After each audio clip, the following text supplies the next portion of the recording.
L'an dernier, le groupe Auchan a perdu plus d'1 milliard d'euros. D'autres chaînes d'hypermarchés sont elles aussi confrontées au changement de comportement des consommateurs. Le développement du drive, de la livraison à domicile, le modèle de la grande distribution est-il moribond? Marie Demarque et Gilles Parou ont enquêté.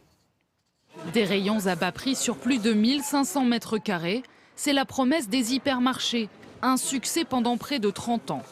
Mais aujourd'hui, même les fidèles clients portent un regard critique.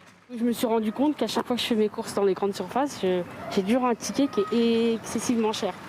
On ne se rend pas compte parce qu'on prend tout au même endroit et on n'achète pas forcément des choses dont on a besoin. Pour beaucoup de consommateurs, la tendance est désormais au commerce de proximité, dans le supermarché du coin. Et les sorties en très grande surface se sont raréfiées. J'y vais une fois par mois pour prendre l'eau, le lait, les grosses choses, quoi.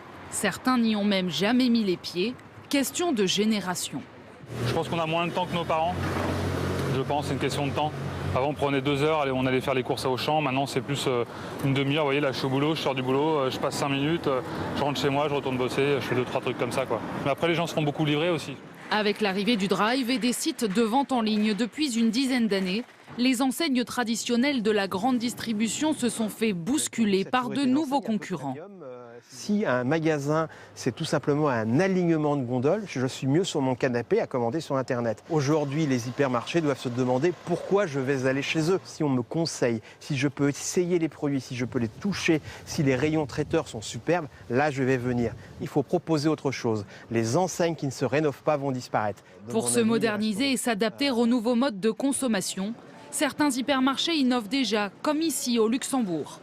Les herbes aromatiques sont cultivées directement dans les rayons.